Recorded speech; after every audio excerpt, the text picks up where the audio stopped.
predicar este evangelio a todos los lugares donde se está celebrando la fiesta de la Divina Misericordia. El Señor esté con ustedes y con tu espíritu. Del Santo Evangelio según San Juan. Al anochecer del día de la resurrección, estando cerradas las puertas de la casa donde se hallaban los discípulos, por miedo a los judíos, se presentó Jesús en medio de ellos y les dijo: la paz esté con ustedes. Dicho esto, les mostró las manos y el costado. Cuando los discípulos vieron al Señor, se llenaron de alegría. De nuevo les dijo Jesús: la paz esté con ustedes. Como el Padre me ha enviado, así también los envío yo. Después de decir esto, sopló sobre ellos y les dijo: reciban el Espíritu Santo. A los que les perdonen los pecados, les quedarán perdonados, y a los que no se los perdonen, les quedarán sin perdonar. Tomás, uno de los 12, a quien llamaban el gemelo, que no estaba con ellos cuando vino Jesús, y los otros discípulos le decían: hemos visto al Señor. Pero él les contestó: si no veo en sus manos la señal de los clavos, y si no meto mi dedo en los agujeros de los clavos, y no meto mi mano en su costado, no creeré. 8 días después estaban reunidos los discípulos a puerta cerrada, y Tomás con ellos. Jesús se presentó de nuevo en medio de ellos y les dijo: la paz esté con ustedes.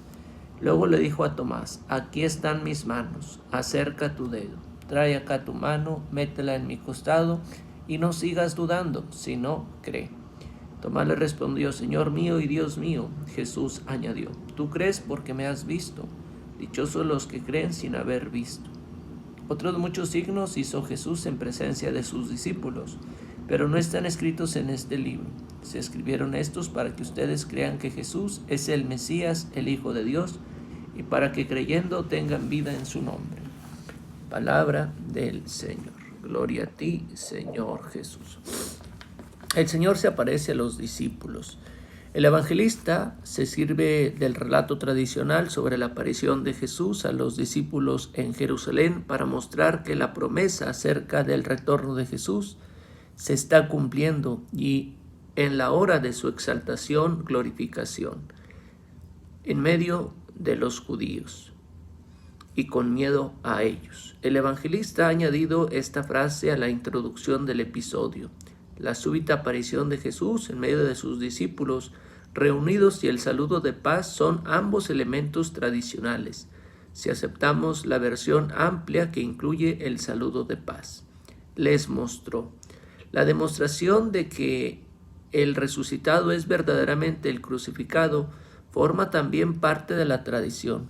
En el contexto de la narración juánica, esta demostración sirve de respuesta a la pregunta: ¿dónde se lo han llevado? Ellos, los judíos, no se han llevado el cuerpo de Jesús a ninguna parte. Pertenece a la gloria celestial del Jesús exaltado. El gozo que sienten los discípulos significa el cumplimiento de las promesas de una alegría renovada. Paz, también un don prometido. La misión de Jesús encomendada a los discípulos aparece en otros relatos de resurrección. En Juan se describe como el envío de los discípulos que ahora representan a Cristo. Este envío es al mundo.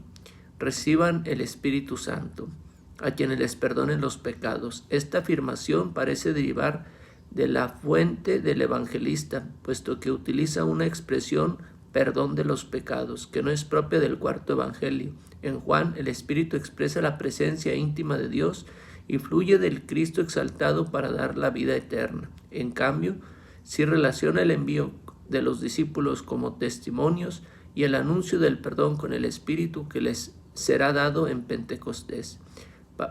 La primera de Juan parece demostrar, sin embargo, que la expresión el perdón de los pecados forma parte de la tradición juánica, y a pesar de ello, a lo largo del cuarto evangelio aparece solamente un pecado: la falta de fe.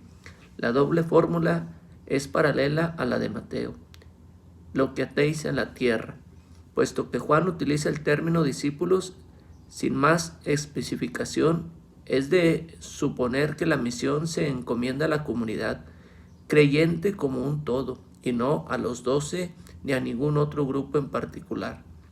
El poder de perdonar probablemente se expresa en el don del Espíritu que será concedido a todos los que creen gracias a la misión de los discípulos y que se unirán